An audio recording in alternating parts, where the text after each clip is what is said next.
So a number of Jamaicans have actually gone up and gotten vaccinated.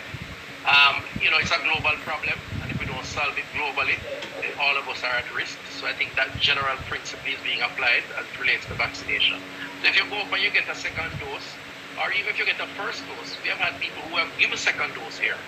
Just get the documentation, and we'll reconcile it when the time comes. Very well. Something though that is plaguing the whole vaccine thing is obviously persons, unscrupulous people having these fake vaccine cards and selling them on the black market and saying that they're vaccinated and they're not. What is your ministry doing to put mitigating factors in place so that to cauterize that? Because obviously if people are walking around with false documents, that's not good. And the vaccination cards that I've seen, Dr. Tufton, really and truly are reminiscent of the old time immunization cards. But really and truly have to step up, because now in technology and this day and age of people can have access to certain things. Are we moving toward a digital card or a digital something to say you have to scan it, your name has to come up in a database to say that yes, you are indeed vaccinated, because fake vaccination cards are out there? Right. So we have seen some one or two cases of claims around fake cards, but the truth is that I don't know how wide scale it is, and I'm not prepared to say it is wide scale. I think it's a global problem. Yes. I've seen other countries say the same thing, because once vaccines become a requirement to do certain things, to access certain places, and in a number of countries you're having that now. You can't go to the restaurant, you have to be vaccinated to be a worker in a particular industry. And you're seeing that coming in Jamaica too, with a number of companies saying that, so that's something to note. And I personally think that it's a good encouragement for people to get vaccinated. The card that we have is a traditional card, but we have a database that has the name that is very secure of all persons who have been vaccinated, and we can reconcile against the card if we need to check. Having said that, that don't solve the immediacy of showing a vaccine ID basically when you're moving around. Yeah. We have to move to a digital system. So we have announced that we're moving. We're going to be putting out an RFP for competitive tendering. We're now just consulting with the experts to see what the requirements of the card should be. We have to make sure it is compatible with other countries, because the US has announced the same thing. Non-travelers coming in who are not residents are going to be allowed in unless they are vaccinated. That's a recent announcement. I believe Canada will do the same. A lot of the world will do the same for now. So we want a card that everybody accepts. We don't want to do a card and then some places accept it and some don't. Then we will try and provide it. But I did give a date of 2 to 3 months to start rolling out a digital card, and we have the data that we can transfer to that card even for those who have been already vaccinated. Okay, very well, because that was going to be my next question. So those persons who have already been vaccinated and they have their card, how will cards be switched out to the digital ones? Yeah, well, we have the information because we have the database. We have a UNICEF data system that is in real time.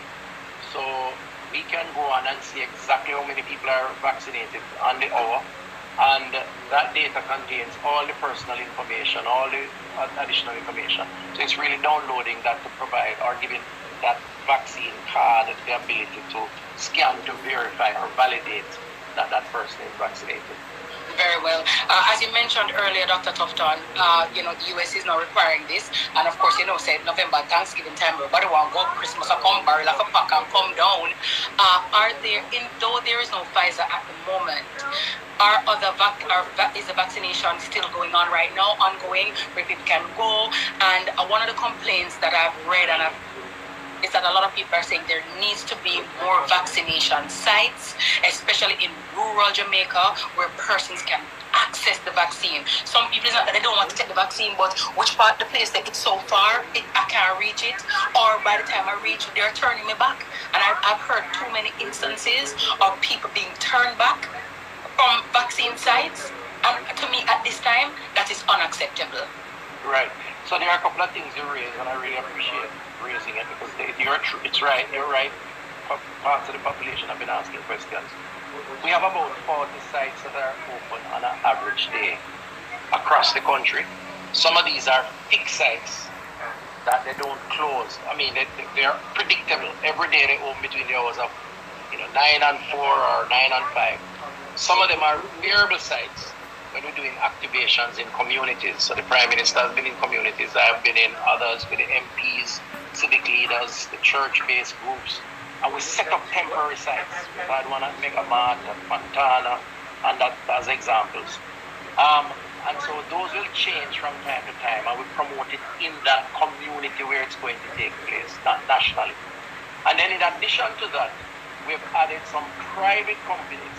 11 of them have been given license now, or the permission, contracts.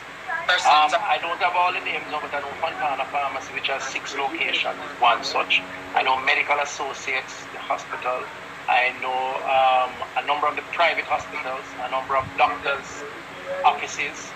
They have applied and they have gotten contracts for giving vaccines. We provide them with the vaccines and we pay them for every vaccine they deliver in the arm of someone. So you are not paying as the public. You just need to go to that location. They are also going to set up a system where they will be mobile and traveling to an area to provide vaccines or into a company so that the workers of that company. So that's taking place. So Ms. Kitty, we're going to roll out more to make it more possible for people to take the vaccine. I would encourage us to say, and I do believe that we will always be striving to make it better, that the vaccination is so important to your life, to the livelihood of yourself, for the protection of your family and community, that, I really want to encourage Jamaicans to follow the procedures that are there so that they can know where the nearest site is. And believe me, even if it's a sacrifice, make the sacrifice. It's better you take the vaccine and get COVID. I mean, we have an 888 number, right? One love, 888. We have a website, and not everybody go on the website and know. We do ads on social media. You share the number and the website. Okay, it's 8881 love. What is the digits now for one love? You probably can figure it out before me. Let me look at my glasses. It's 8881 love. That's 66. And then L is 5, and then LOVE 5, 6. Don't worry about it, guys. Yeah, right.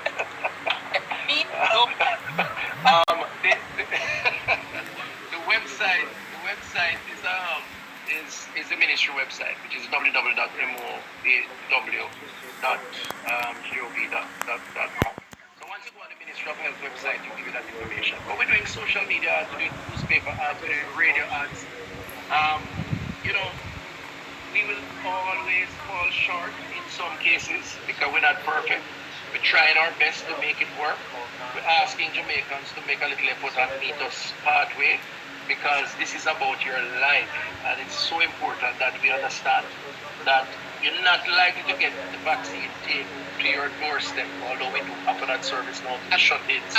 But you pray me, because I was going to say, because sir, me ask the hard questions when a politics time, a politician want vote, we don't go door to door, window to window, every corner shop, every funeral, every night. So my thing is, if this is so important to the Jamaican population, shouldn't the same kind of energy be put behind it, where just like when a politics time and voting time and everybody's out trying to get that old person, trying to get those people who are in a wheelchair or can't come out, shouldn't we be doing this door to door as well? Because the truth of the matter is, some people will just never be able to go to a vaccination site.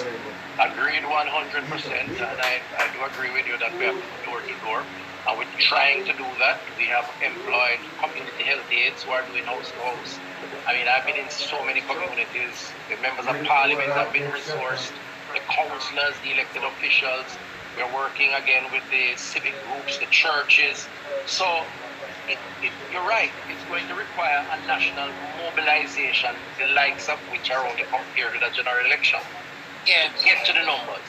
But just like a national election, we're only, the last one I think is just under 50% of the population voted, even though many were eligible to and did not. Yes. It also takes some convincing. It's not just about access. It's also about getting people to understand why it is important, what it means to them and their lives, and their families and getting the country back to normal and to get rid of the shutdowns and the curfews and the no movement days. Yes. We have to get it in the psychic of our population that this, our life as we know it, and our livelihood depends on it. And so convince people in order to get to the point where we feel safe. And I think you're doing an excellent job in that regard, and I really am grateful to you and to others who are doing the same. It's so important.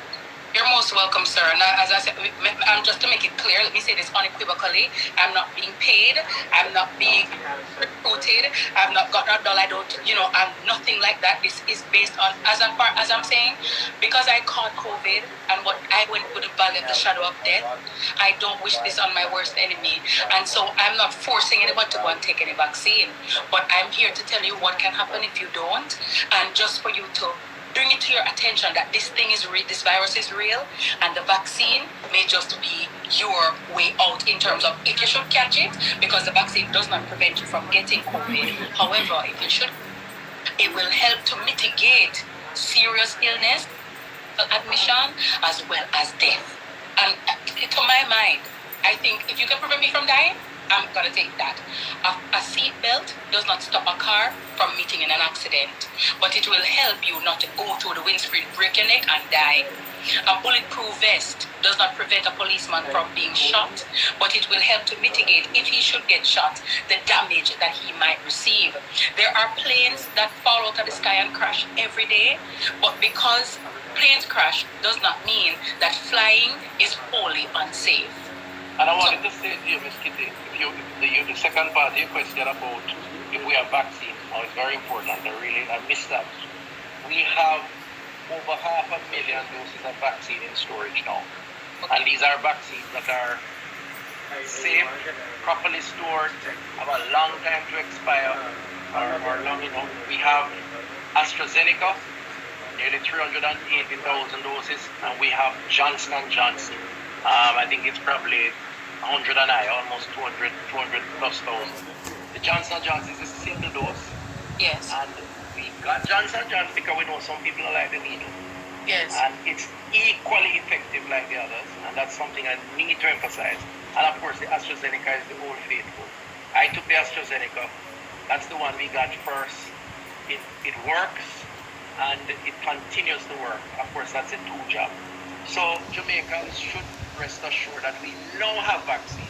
It is to get it to the location and for them to come and take it. And that's very, very important to make that point based on what you have.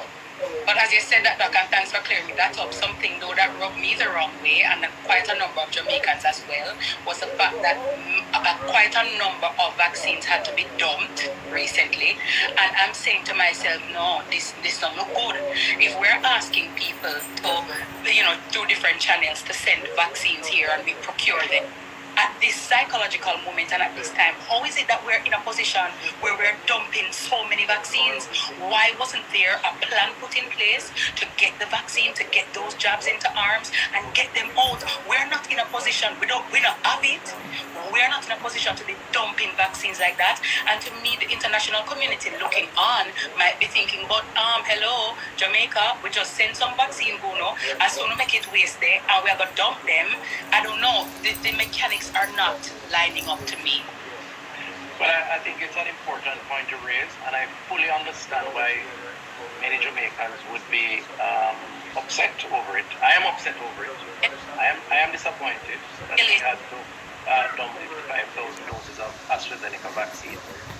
The context of it is that we got 300,000 doses from the UK, and we're grateful to the UK for that. It had a 2-month expiration date. Normally this vaccine has a 6-month expiration date, so we had a limited time to get rid of it or to get it into the arms of people. We went on a program and we distributed the vaccines and we committed that batch right across the country, and there was significant promotion. We have been out there, the Prime Minister have been out there, I've been out there, and others, the MPs and so on. If you look at how the vaccine has been taken up, on the last day, this 30th of September, we had over 17,000 persons going to get vaccinated. Days before that, a week before that, we had only 1,500 across the country. So, we have a little last minute issue there with some people wait until the last minute. We still have about 25,000 people who are due their second dose of AstraZeneca past 8 weeks that have not turned up to get the vaccine. We need to encourage them to understand that one dose is not enough, they need their second dose. Yes. And again, with all the efforts, and I'm not saying that we can put more out and we need to review and we need to always recalibrate. It is regrettable that we have had to dispose of 55,000 of the 300,000. But what is sure, we are not going to administer vaccines that are expired to the Jamaican people. Our process must be pure, it must be safety first, and I believe the Jamaican people can find comfort, or should find comfort, in the fact that we are willing to say, this is the situation, this is what we are doing, this is what we have had to do, and so what we have now is safe. We also have to encourage Jamaicans to, work with us in terms of getting the vaccine in the arms of people, because there is hesitancy out there. Yes. There's access, but there's also hesitancy. Yes. You can't have the arena full of chairs and tables and nurses waiting, and it's empty half of the day, and we've had several cases of that. So there is a challenge. We will keep to work on it, but there's a challenge. And not to give any comfort to the fact that we're about to dispose 55,000. But the truth is, countries throughout the world do that from time to time. So it is not a unique thing to Jamaica. If you don't use up what you have and the expiration date comes, you dispose of it and you replenish. And what we have done and will do is replenish and get more Jamaicans to come on board, hopefully over time. Dr. Tufton, what about those persons who may want to volunteer? They are LPN, or they have some medical training, or maybe they're retired nurses or doctors, or they have, I don't know if they're phlebotomists or, in that medical field, and they would like to volunteer to help to, complement the staff that you guys have. I know you are under stress and pressure. Is there any particular route through which they can apply so that they can give assistance to make it more efficacious? Even the door-to-door, if I have 20 people, I will put them in a certain communities. All right, then go there, and so we don't have to move people from the front line. Is that a possibility? Is that something that? Yes. First of all, we're recruiting in the country to sell the vaccine agenda. And that's what you do when you go on, and others like you, to say everybody have a role to play. Encourage your neighbor, your friend, and of course you should go out.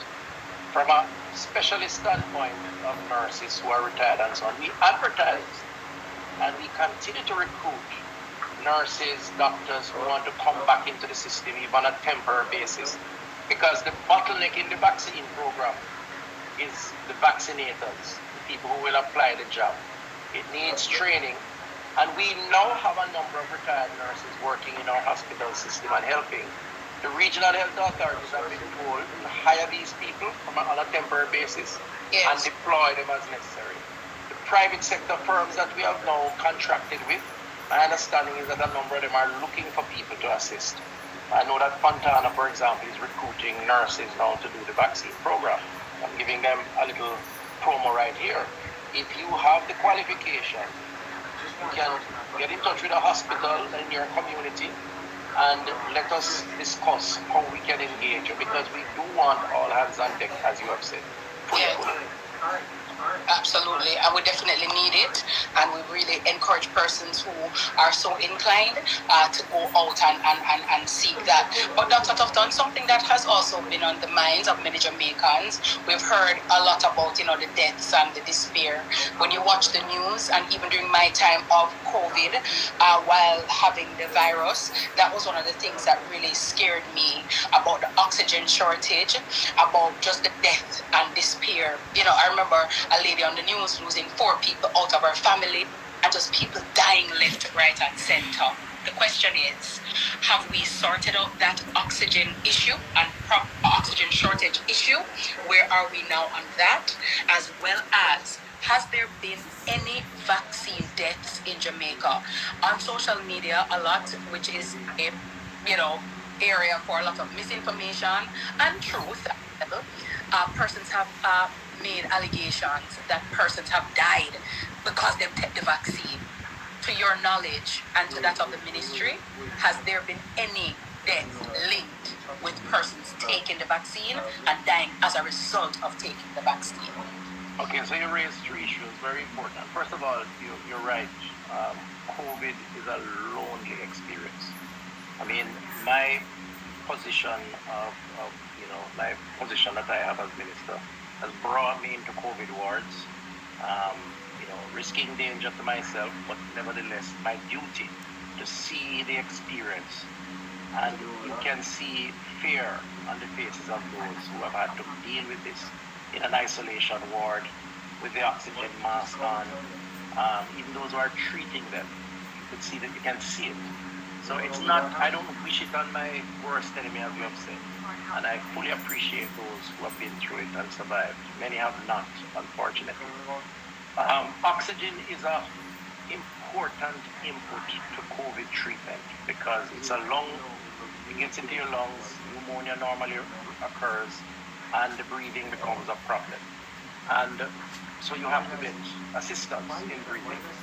The extent to which the demand for oxygen changes is the extent to which you have high positivity rates, a surge they call it, where once you see the positivity rate goes up, it means the hospitalization rate is going to go up. It means the deaths are going to go up. So the third wave we have been in has been the worst, and the system became overwhelmed. So all the planning that was done around the oxygen supplies, which we anticipated, contrary to what some people say, we did have conversations with the sole supplier. We only have one company in Jamaica, IGL, that provides oxygen. They manufacture it and they import to support what they don't manufacture. And there was a target as to what to supply. When the surge was at its peak and oxygen was under threat, they attempted to import, and the customers they have, the suppliers they have, did not supply them because they said they needed it for their markets. They tried it in Florida, they tried it in Latin America, they eventually got from Trinidad. But that's when we came very close. Now, since that time, there have been some adjustments, some extra storage, some extra work done. But as a general policy also, the government has said we need to look to see how we have some options in the market, because having a sole supplier for such an important commodity does make you vulnerable. And so that conversation is in fact taking place, but I think that the supplier is better off today. And in fairness, they have done a good job. I'm not criticizing them because we have been on this long road and they have been generally very responsive. But in this instance, they were not able to get the external supplier to supply them with what is needed. So that's the situation with us. But I do think we're better off today, and we're building to be better off in the future to ensure that this does not reoccur. I forgot the third one that you raised. What was the third one? Oh, vaccine death. Yes. Have there been, we about COVID deaths, but have there been any proven vaccine deaths or direct link with vaccine? Yes. The short answer to your question is that based on what the clinicians have said and their assessment, there have been no direct links to vaccination and a COVID death. There have been deaths that have been investigated where someone may have had a first dose and was ill. In some cases, they had COVID and had symptoms and may have taken the vaccine. They had underlying conditions which would create a more impact on themselves. But the long and short answer of that question, Dr. Ennis has spoke to it, the CMO spoke to it last Thursday in our COVID conversation, is that there is no link to a vaccine, a COVID vaccine, and a COVID death. And I think it's important to make that very clear, to overcome some of the misconceptions and the fears that are there, and understandably so, that we need to provide the guidance and the information. The vaccines are safe.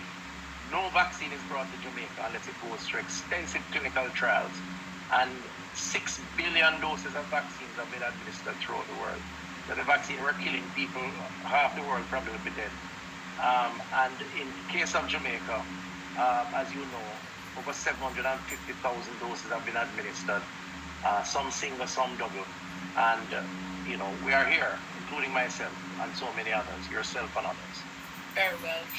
In terms of, well, I have not taken the just yet because, as I mentioned earlier at the start of the show, I took the antigen test because I've always told myself I'm going to take the test before I go because I don't know if I'm asymptomatic. And since COVID came in, I have not yet done a test. Mm-hmm. So I do that. But as soon as I get the medical clearance, please note, I will be there in the arm, right and ready.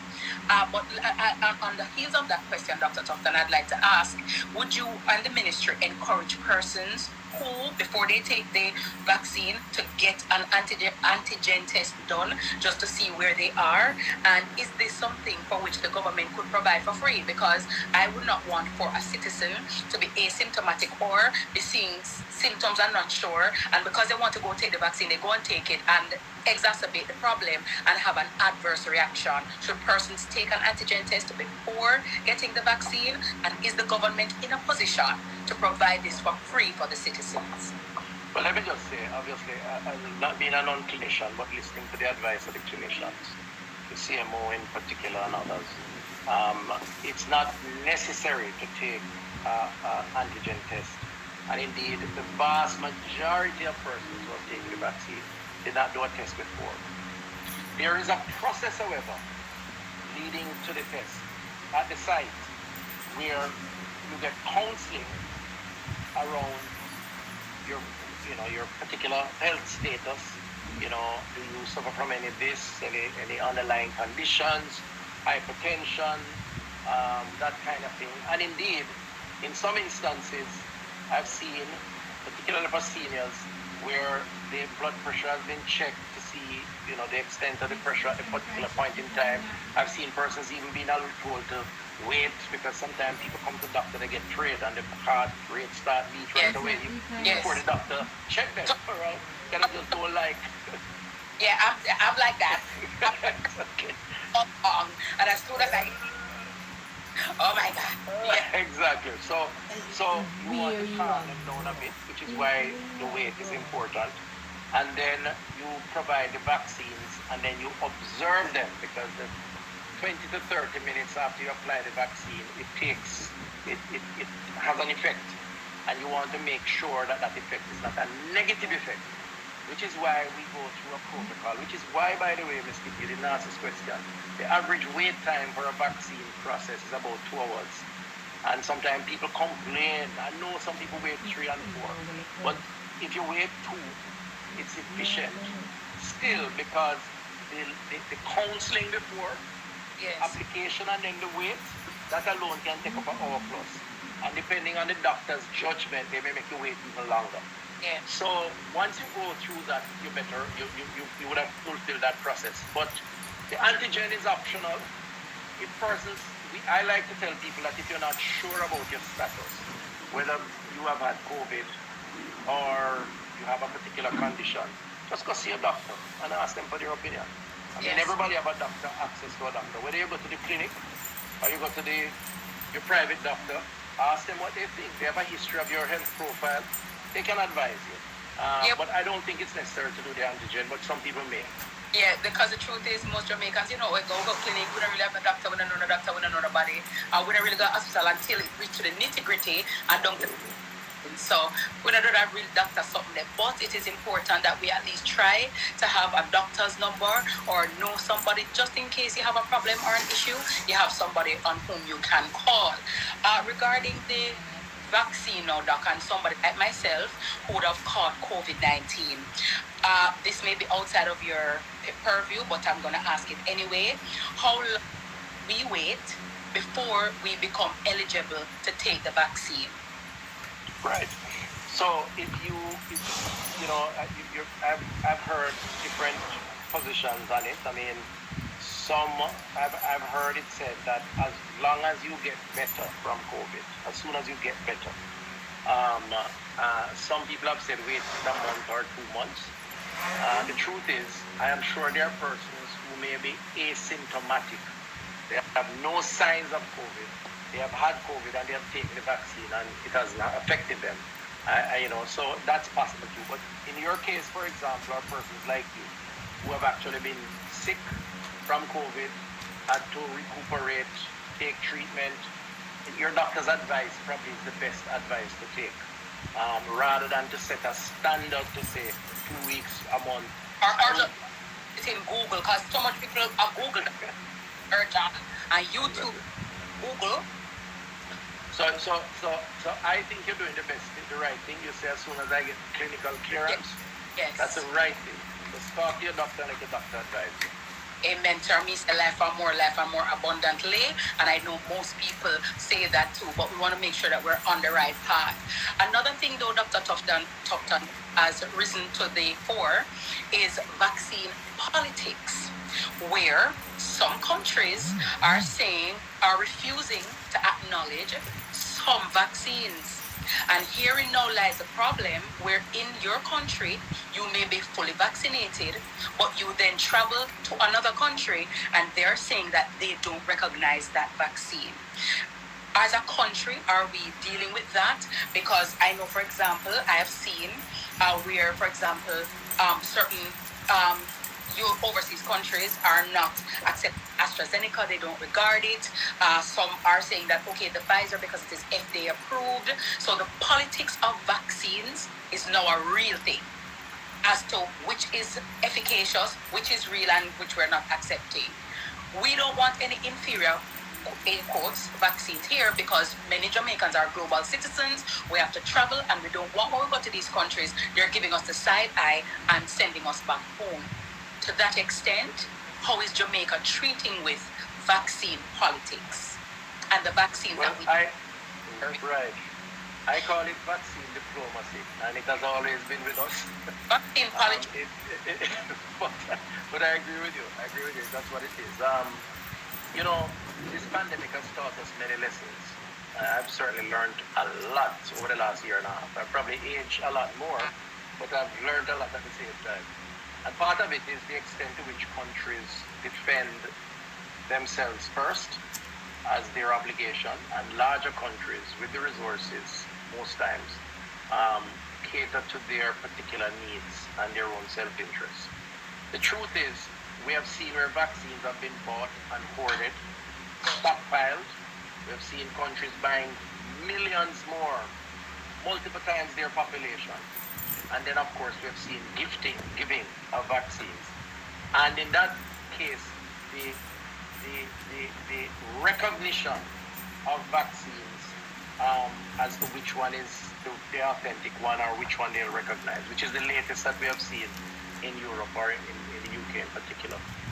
It's to my mind, and I'm not a diplomat, but I clearly appreciate the perspective at which countries come from. I think it's a trend that we have to be careful of, because this is a pandemic that affects all of us, and you cannot be safe if parts of the world are unsafe. And so it is in all our interest to have a standard that is established, maintain that standard, which is the safety standard, and mass produce and distribute so all have equity of access. And that's what the WHO does, World Health Organization, PAO, those guys, because they are countries that come together to plan those. This issue of recognizing one as opposed to another, particularly the case where you have the same brand, in this case AstraZeneca, is not it's something that I think is unfortunate. As a country, we are discussing with the UK the issue. The Minister Johnson Smith is the Minister of Foreign Affairs and Foreign Trade, and she does a very good job at carrying the position of the government. My understanding is that progress is being made, and I hope and expect that some pronouncement can be made on it soon. Yes. But we have never compromised on a safety level the health of our population as it relates to the vaccines that we apply here. So whether it is AstraZeneca out of Mexico, or AstraZeneca out of India, or in the latest case AstraZeneca out of the UK, for us, AstraZeneca as a brand, as a company, has created a formula that they have tested. It's just that they manufacture it in different locations. And as far as we are concerned, supported by the experts, the vaccines are safe. And we do believe that it should be recognized as such across the board. We definitely think so as well, and that's why I've said let me ask you, because I know it may not be necessarily in your ministry as in the Ministry of Foreign Affairs. However, it's a very live issue, a very palpable issue, because it's like, why am I going to take the vaccine if I cannot board a plane, or if I go elsewhere they are not going to accept me as vaccinated? So even in being careful, even in being cautious and getting vaccines, we have to make sure that globally as a people, we're saying that, listen, we have to accept and we have to have a level playing field. It can't be not all for one, and your vaccine is acceptable and mine isn't when I got it from you anyway. That makes absolutely no sense. So I know a lot of people, including myself, I was very apprehensive about it, because I'm saying, me don't want a problem, me don't reach it, I'm not really need a problem when I go to the airport. I need to clear for, And talking about vaccines, Dr. Tufton, from different countries and places, a lot of people, Cuba has been known over the years for their ingenuity, their medical advancement. Is there any plan or any plans afoot to look into taking the Cuban vaccine or vaccines from the Cubans? Is that in the deck of cards right now or no? Yes, well, we have had discussions with Cuba to get an update on where they are with their vaccine program. They are still going through a process of approval. So, how the vaccine thing works is that you have the clinical trials, and the clinical trials goes through 3 stages, and at the end stage, when you actually try it on humans and you assess the data to see it is safe, then WHO recommends it under emergency approval. And that's what happened to the AstraZeneca, the Johnson & Johnson, and so on. So Cuba is going through that process. We are prepared and have expressed that interest in purchasing from Cuba vaccines as soon as that process is complete. Because as I said, do we have no, because it's out of our control. It really is a function of between the Cuban government and their scientists, and of course the multilateral agencies that go through validation and verification of the vaccine. So if it happens tomorrow, we're ready. Yes. We do know that Cuba is a great friend. I mean, our healthcare system is bolstered significantly. We have over 500 Cubans here in Jamaica now, nurses and doctors. Yeah. And we have Jamaicans who believe in the system and believe in their science. I think they have an amazing set of scientists. But we have to also subscribe to what those standards that are established in our policy and in the international community. And as soon as that is available and that is gone through, we are willing to embrace. Very well, thank you so much. In terms of boosters, are we going to be getting boosters here? I know the Pfizer and some of the other vaccines are saying that, they have a booster shot coming out. Are we going to be having boosters here in Jamaica as well? As of now, and does getting a booster, because some people say, see it never work, it's not good, that's why they need a booster. No, if it's good the first time, it wouldn't need a booster. What's up with the booster? Well, first of all, bear in mind that some vaccines you take every year, like the flu shot.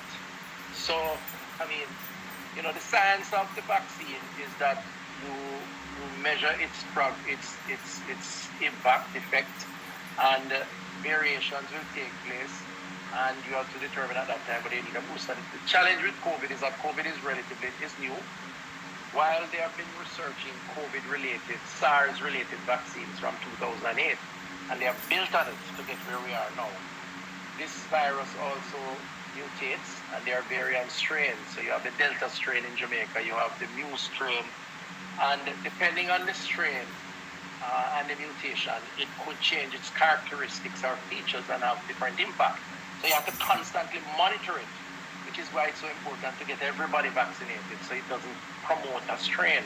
Because the more people get it without the vaccine protection, it allows it to mutate. So the booster shot is intended to strengthen the initial shots. And one entity, Pfizer, have said that they are coming out with a booster shot. It's not an indication that the vaccine wasn't good. It's an indication that they're trying to make it better for the individual. We have not embraced the booster shot yet. For starters, we don't have enough Pfizer to give first dose. And we do believe that it's better we give a first dose protection than to be talking about booster. The others have not come out with booster, so it doesn't matter. So what we are more about now is how do we get the population vaccinated as a first tranche rather than talk about booster. And indeed, the WHO has said the same thing. Too many people in the world are not yet vaccinated. Give everybody access first, and then you can talk about booster after that. And in terms of the numbers of people vaccinated, because we've talked about herd immunity, are we anywhere that, Dr. Tufton? We have some ways to go. We have about 20% of the population that have had at least one shot, and about 10% that have had 2 shots. We want to get to 65% at least, perhaps even more. So we do need to move a lot faster. We do have vaccines. We need now to get it in the arms of people. We're improving access. We need to now convince to overcome fears, uncertainties, or even hesitancy. So we have a journey, but I do believe that the fact that we have administered 750 or so doses, maybe 760 now, we're moving. But between now and December, I'd love to see us double that, if not triple. And that's going to require Jamaicans to inquire as they may, or as they think they should, but try to make the effort to get the vaccine, because that's what will get us back to normal. Absolutely. And again, we just want to encourage persons to reach out to the ministry. If you want to help, if you want to volunteer, if you want to give up your service to help to further the vaccine administration, the minister has said they are welcoming that. So you can call the ministry and see how best you can be of help. Somebody on Twitter, Dr. Tufton, said that they're seeing advertising for COVID-19, a list of 4 prescription drugs. Is that true? Do you know of anything of that? Advertised for prescription drugs? Yeah. No, I can't say I do. I mean, okay. I've seen people make claims about different drugs and how good it is and so on. Yes, I am guided. And that, because a lot of people talk about the ivermectin, that has been on the list of a lot of people, and contrary to popular, some people are being disingenuous when they say it's only for animals or only for horses. Tests have also shown, and studies have shown, that it has been used in humans as well, and some persons, even medical practitioners, doctors, have championed the use of it. Is the Ministry of Health doing any research in that regard? So as we talked about early intervention earlier, could that be one such case or source? Well, we have been guided by the clinical guidelines offered through the expert groups of the World Health Organization. And again, I reference them a lot, Ms. Kitty, because while our people here are excellent doctors and nurses, there is something to be said about a small country not having the capacity to have hundreds of scientists, to consult with them across the world, to look at all the research that is out there, and then to drawing conclusions. In fact, we do have scientists here in Jamaica that are part of that WHO network. So we depend on that group effort to give us the best possible advice for the safety of the people. And there have been mixed views around drugs like ivermectin. Ivermectin is available in Jamaica now for humans. It's being brought in by one distributor. We do not in health recommend it for COVID treatment. It's originally a parasite drug to treat with parasites. Yes. But we can't stop a doctor and a patient if they want to have that conversation from having that conversation. So it is available through the private system. And therefore access is possible if that doctor and patient wants to take that position. But we don't believe that we have gotten sufficient advice through the expert groups to make it a recommendation as part of the COVID treatment. And that's where we are as of now. Okay, very well. Because, as I said, Doc, this is not a one size fits all, and there are many one treatment. It's an inclusive type of treatment. And so we talk about boosting your immune system. Yes, boost your immune system. Exercise, eat healthily, take your garlic, your turmeric, and so on. But it's not just that alone, because your immune system might be quite immunized or it can be up at its optimum, you may still need to get that medical attention, right? And if you can get the vaccine, get it, because that will give you that extra layer of protection along with your good immune system, along with eating healthily, along with exercising. And so for me, it is a wholesome perspective instead of let me choose that or that or that. For me, it's very inclusive. Also, the yeah, go ahead. Sorry. Sure. No, I was saying to you, one of the big lessons I've learned from COVID is that life is not about a prescription pad. It's about how you live. Yes. It's about how you experience the totality of life and the state of mind that puts you into a zone that allows you to rest, to relax, to be at peace with yourself, to have physical, sort of to train your body to be physically well and to internalize through consumption or just your thought process. Yes. Stress is the greatest killer. Yes. NCDs, non-communicable diseases, lifestyle diseases is the number one cause of death, cardiovascular disease, cancers. A lot of it is consumption related and lifestyle related. So you're right. We really need to come to terms, I think, in the country and in the world, coming even out of COVID, where most people have died from because of underlying conditions, that we have to make life a lot more holistic and wholesome. And, traditional health is about how many hospitals you build. Life to me is more about how you live and your experiences. Yes. And that's why Jamaica Move was very important, because you have to mix the behavioral sciences with the clinical sciences. Yes. But go ahead, you're asking a question. As you say, yeah, I agree, because it's an integrated approach as far as I'm concerned, and so it is not one or the other. We're bringing everything together for our growth and development and to lead the best life.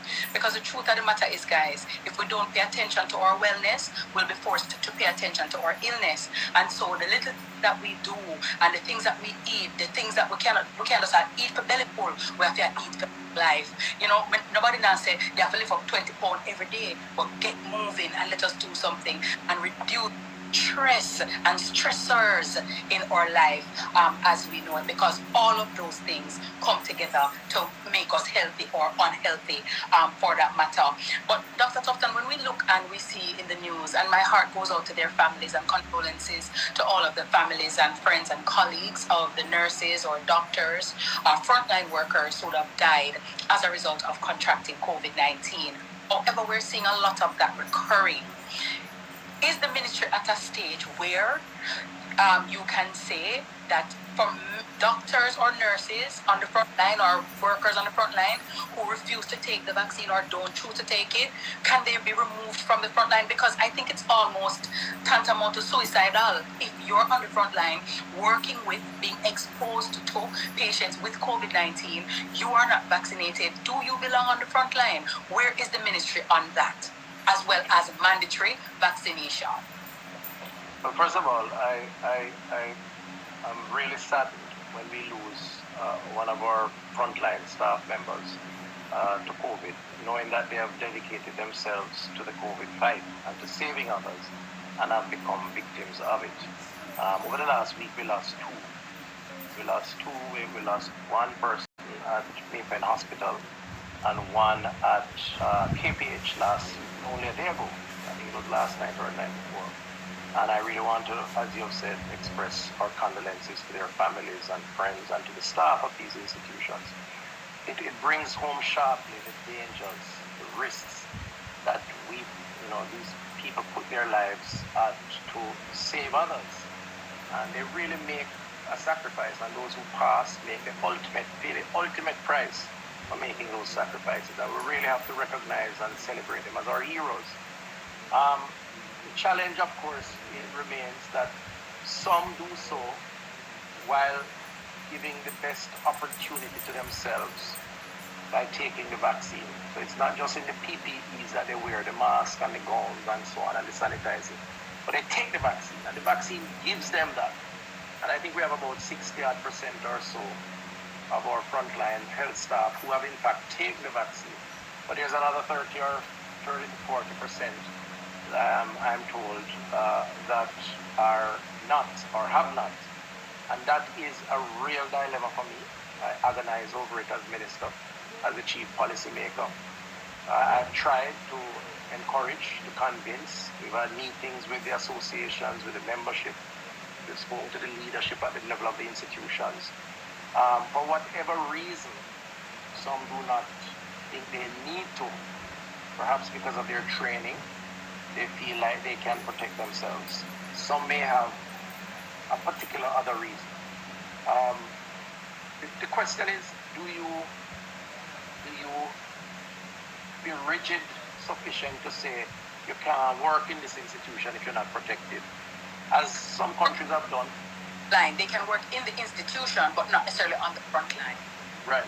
And if you had enough of that type of skill set, it may have been an easier decision to make, because what it means is that you'll be transferring people and relocating people. Well, you know, Ms. Kitty, let me tell you, the theoretical solution to a problem like that, as much as how you may desire it, not just for you, but for the health and safety of those persons, because I'm not acting on my behalf. It's about how do you preserve life, whether it is the nurse's life or the patient's life. The solution of relocating and rearranging is only practically possible if you have the people to do it. And believe me when I tell you, some of these nurses are working 3 shifts, Yes. 2 shifts, Yes. because they have no replacement. They work all night, and 7 o'clock they're ready to go home. The other person has not come to relieve them, either because they are tired and stressed and fatigued. They have nobody to relieve them because there's a number of inpatient admissions, and so you need the extra hand for the ratios to be maintained. It's such an imperfect scenario in a crisis situation that you're literally plugging holes every day.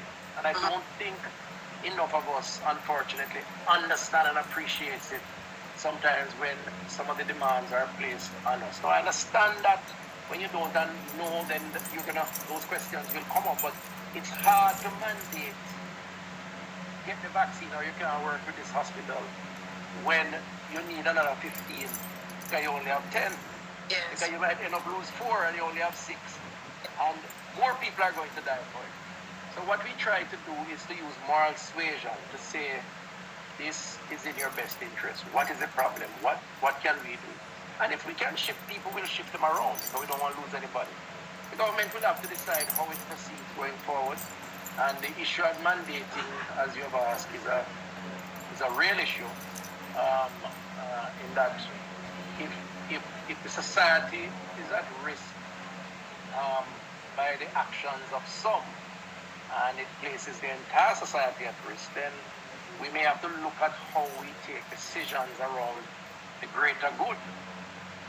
It's a very delicate situation because you're juxtaposing that against the rights, the fundamental rights of people to express themselves, to take a decision whether to get or not to get vaccinated. And you don't want to trample on the rights of individuals, but at the same time, you want to protect the society and to get us back to normal. So, it depends on how you interpret mandating. There are some countries, for example, that are saying, you can't go to restaurants or public spaces if you're not vaccinated. That's a form of mandating without a national mandating. We may need to look at how we structure policy, and we do it every day, every week, the Prime Minister and the team, and see how we can further encourage, but where we can't fully encourage, we have policy that directs or nudges people into taking on the vaccine. Interestingly, I made a comment on social media, and I see a lot of criticism around the wasted vaccines, where I said it's unfortunate if it will take the US to impose visa or travel restrictions on visitors unless they are vaccinated, but Jamaicans to get vaccinated. Are we looking to require, or because if they're going to require us to be vaccinated to come to their country, is Jamaica in again, this might be outside of your purview or your ministry. This may be more with the Prime Minister or the Ministry of Tourism. But we also, Dr. Tufton, it doesn't make sense that we, the citizens, are going to be vaccinated, and then people from all over the world are going to come here, unvaccinated or otherwise, and then come and just totally inoculate our country. It's almost as if it's putting us way back from where we started. So we can't be so dependent on the tourism dollar that we're going to put our citizens' health at risk. But this is where I'm saying that the thing is evolving, and obviously I can't predict or dictate policy. That's a collective of the cabinet. But the fact that we have seen now where our major trading partner, where most of our Jamaicans reside, where a lot of the remittances come, a lot of the tourists come from, where a lot of our commercial people or traders go and do business, and that is now being mooted. That if you're not vaccinated as a visitor, you can't come. Yeah, well, if you're not vaccinated, you can't come to Jamaica. Simple. But in a sense, it is likely to fuel more vaccination because it appears, this is a sad part, but reality, that some people may place greater value on the visa than on the health, and the access than on the health, and may actually choose to vaccinate now that unless they get vaccinated, they can't enter the US. Now, on our side, we will have to look at that and take that decision. But I do believe that the world needs to come to terms with the hesitancy issue. And we have to take some decisions where we collaborate and agree. And I'm glad to see larger countries, more powerful countries, more influential countries taking some of those bold steps, because in a sense it will embolden us and others to look at it too in terms of part of the menu of options to get more people vaccinated, because that's really the long-term solution. Are we also, Dr. Tufton, looking into, because the UK and other countries are exploring other options of treatment, other ways to deal with it, as I put on the table in terms of early intervention, getting the vitamin D3, getting the vitamin C and all of that kind of thing. Are we as a nation looking at those options, or is it just the vaccine that we have as our go-to right now? Well, Ms. Kitty, you and I know my stance on health has always been get moving, eat right, cut back on the salt, sugars and fats and so on. And that's one universal message that will help you in COVID as it will with anything else. So yes, we do see in a stronger immune system, a healthier lifestyle and healthier living, someone who is better able to manage a COVID virus when they are contaminated by the virus. There's no ands, ifs and buts about it. The data is clear based on the death profile of those who have had COVID. And so we are encouraging it. And we probably need to say more about it, I think. Yes. But ultimately the vaccines represent, I think, the most lasting resistance, if you will, to protecting people. And so we have to press on that, but it also means we have to push lifestyle generally. Yeah. And as you're talking about lifestyle changes, Dr. Tufton, talk to me a little bit about what is being done with the front label packaging and food manufacturers' usage of HCS, the high sugar, high salt, and the saturated, because those things are very important as well. People need to know what we're ingesting. If we're going to talk about Jamaica moves, if we're going to talk about a healthy lifestyle, we can't just do it haphazardly or half-heartedly. If we're going the full Monty, we have to go the full Monty. And we can't just think about the manufacturers only. Of course, you have to consider them because they too need to be competitive.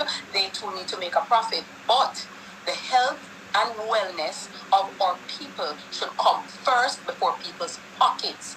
And for me, there are a lot of foods that people are eating that they don't know, and maybe if the package was right on the front to indicate in very simple terms, high sugar, high salt, high saturated fats, so that people can stay away from those, that would also be a step in the right direction, because it's not enough just to offer lip service to people's health and wellness. Ms. Kitty, I have tried to define my own stewardship as helping consumers to be aware or more aware of their own responsibility to themselves.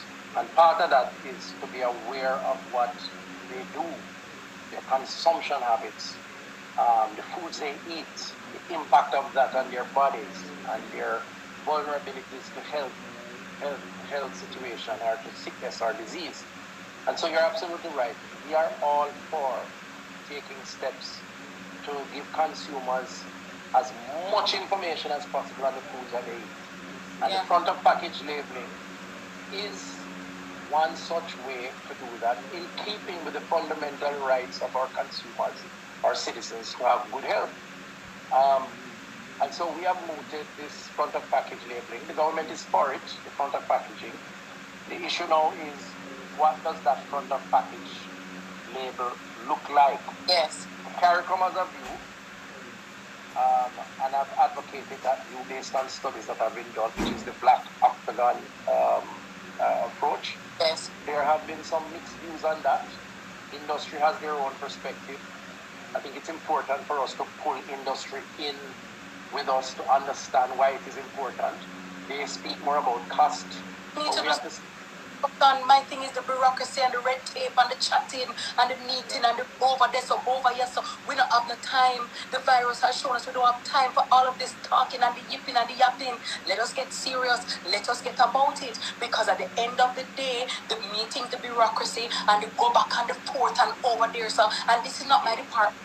Their department, people are dying and people are suffering. So if we really care about our people, if we really want Jamaicans to get moving, start moving, and be healthy, we all hands have to be on deck and stop the foolishness.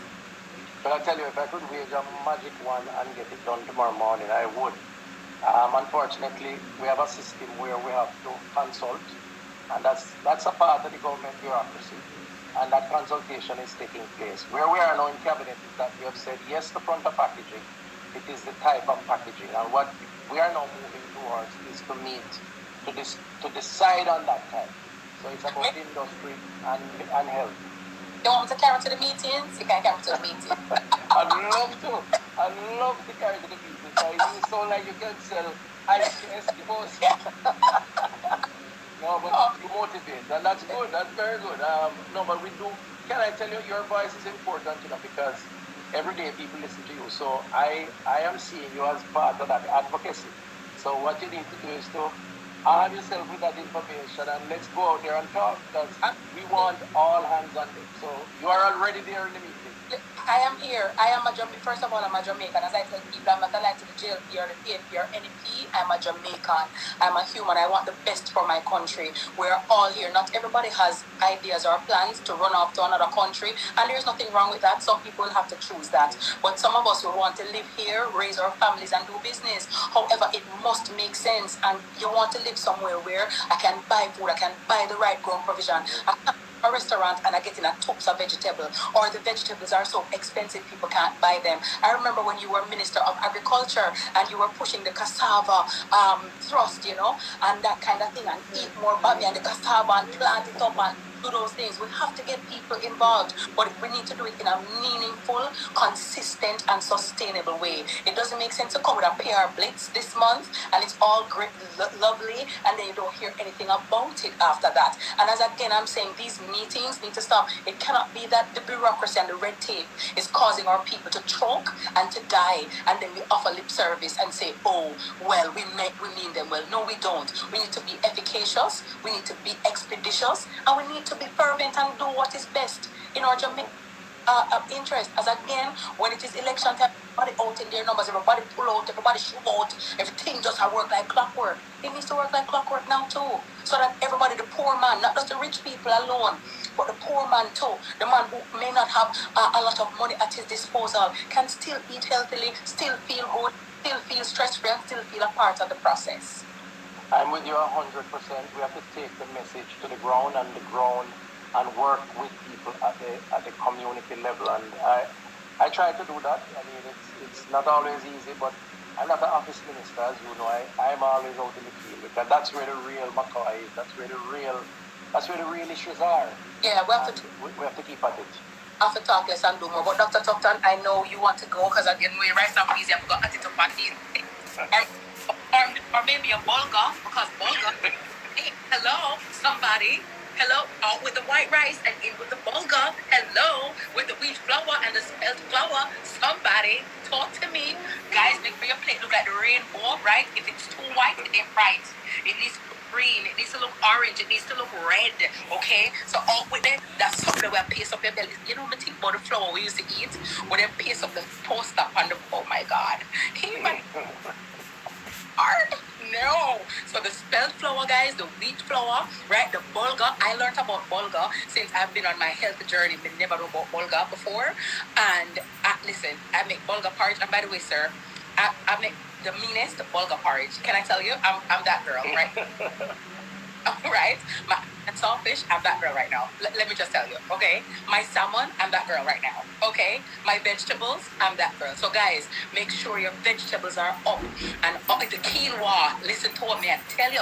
You understand, right? And you have your juices and you do your thing, right? But I also, it would be remiss of me not to mention this. And when it comes to people and their hard work, I believe that people should be paid. And you mentioned earlier, we've been seeing it on the TV, hearing it on the radio, what our nurses or doctors or frontline workers have been doing. And Dr. Tufton, our nurses are crumbling under the weight of the lack of pay. What needs to be done? We can't be asking our nurses to work 3 shifts and 4 shifts and not going home and being able to provide comfortably for their families. Too many of our nurses and our great nurses are migrating. The brain drain is real. And a lot of nurses that I can't wrong them because me now go to university and study hard and come suffer, walk and beg and all out till pan out of food for the poor on the train line. While I see other guys and girls who don't work as hard as I do, collecting big money and living the lavish life and living in a lot of luxury. Sir, we have to. And I'm talking about post-haste. Look at the salaries for our nurses, the salaries for our healthcare workers. It is embarrassing when you look at what nurses overseas are getting compared to here. It is abominable. The treatment that our nurses or hospital workers get, we have to do better. So I am championing the cause. What can be done, sir? How can we write it in the budget and get it done once and for all? Because $70,000 a month, just not cut it none at all. Right. So first of all, I fully can relate to the fact that our nurses deserve a lot more than they're getting now. Yeah. They certainly do the work, they make the sacrifices, and they give up themselves, put it that way. I know that there's a negotiation now taking place with the Ministry of Finance around new wage agreements, and I believe the voice of the nurse would be represented adequately. I mean, I have had conversations with the minister, and I think there's a genuine need or recognition of the need and the concerns. The concerns are not just about salary, as you have said correctly. It's about how do you treat the profession generally. It's about housing arrangement. It's about working conditions. It's about the established posts so they don't work as contractors and don't get their pension at the end of the season. We have done some of that. I mean, we have established about 2,000 additional posts since I've been minister, so that those nurses that were on contract can get established posts. We are now looking at the whole issue of housing. Yeah. Where a nurse stays, whether on the site of the hospital or elsewhere, where you put in these houses. The training and retraining, very important. And as I said, the salary discussions are taking place. It's a challenging situation because, of course, policemen saying the same thing, and they all deserve it because they all work hard. And they should. Bring them up because we're not talking to the minister. I'm not talking to Dr. Chan right now, and I'm not talking to Favor Williams right now. But a big and serious Dr. Tufton, we cannot be thinking about, we want crime reduction, we want our children to learn, we want Jamaica to be the country to raise your family, do business, and the people who are providing rudimentary and essential services are not being paid. I don't grudge whatever earning on, but the people that are the grassroots that can make or break our country, we need to look after them, and not just in word speaking and not just on paper, but in reality. And successive governments, year after year, time after time, it's the same cry. A policeman is out there making sure that we're not breaking the curfew and he can't get some food to eat. That don't mean, or even if he might get some food to eat, a 2 slices of bread or 1 piece of bun of chicken with no vegetables. And we're talking about Jamaica moves and health? No, you know what I mean? So again, as we come back to, it's an inclusive, integrated effort where all hands have to be on deck and do it in a way that is expeditious. Not, we're going to talk about it this year and next year and next year and still nothing, because people's lives are being affected every day. No, I think I don't think I could say it better than you. You said it, you said it well. I'll make myself available. Me dress up. Let me come to the meeting. I think you have said it well, and I'll tell you something, your platform is probably more powerful than around the meeting table, so you continue to say it. Yeah. But I, in all seriousness, it's very important. If I could do 100 times better in terms of the offerings, I would personally do it. I know the government is trying, and the government recognizes the importance of it, and particularly in this